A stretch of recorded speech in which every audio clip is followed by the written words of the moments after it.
Miracle Family Production. Ang ating bayan, kailan to kakalag sa pagkagapos? Halos lahat tayo alipin ng pagkahikahos. At tapos, lahat tayo ay bawang biktima ng ating mga gawang katumbas ay 15. Kaming mga kabataan ay waring nakakulong. Di naman kami adik, ngunit bakit parang lulong? Sa binubuga ng pabrikang dulot ng pagkalason. At maitatama mo pa ba ang naganap kahapon? Hindi namin makita ang tunay na simbolo. Ang pagmamahal sa kalikasan ba ay singgulo ng isip ko't isip mo, ng isip nating lahat? Sinong dapat nasisi? Hindi ba tayo ring lahat? Tayo rin ang responsable. Sinong irresponsable? Bakit itong posible ay nagiging imposible? Kailan ka ba kikilos para maisalba? Kailan magwawakas ang bumabalot na kaba?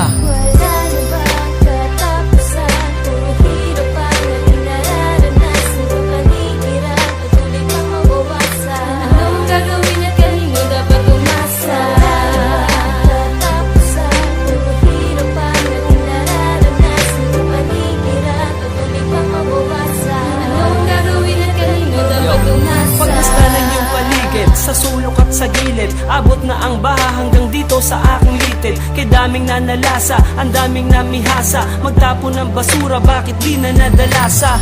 Mga nasalantang wala nang masilungan. Ilang bagyong ondoy pa ba ang dapat magsibulan? Muli ay mangwawasak, buong kamay nilaan. Kapag may namatay, biglaan kang panghihinaan ng loob. Animoy binabalot ng bagabag, inanod ng lahat, ang natira na lang ay papag. Ito ay nagmula pa sa ating mga ninuno, ang aral na itinawid sa ating mga pinuno. Putulin pa ang puno, sinong nagpasimuno? Ito ang pangungusap kung parang walang simuno. Parang isang krimen, di mahanap ang hustisya. Walang ibang kasangkot kundi ang mga pulisya.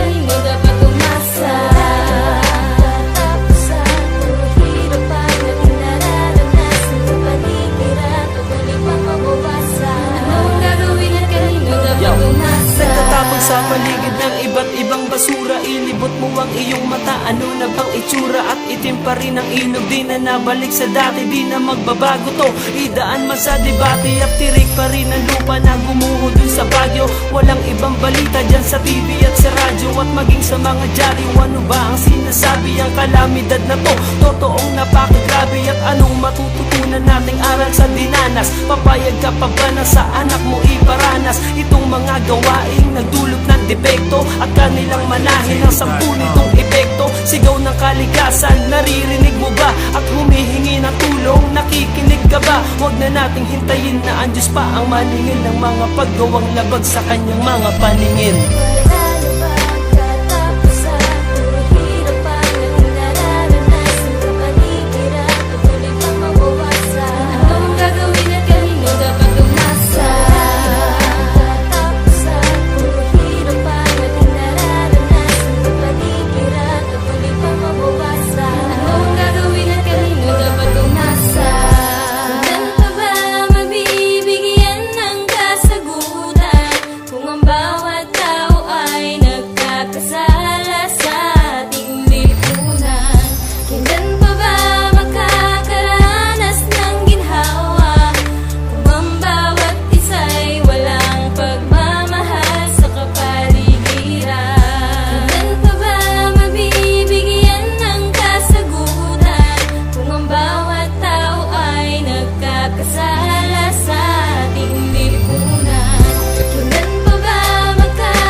Paligiran, patuloy pang mabawasan. Anong gagawin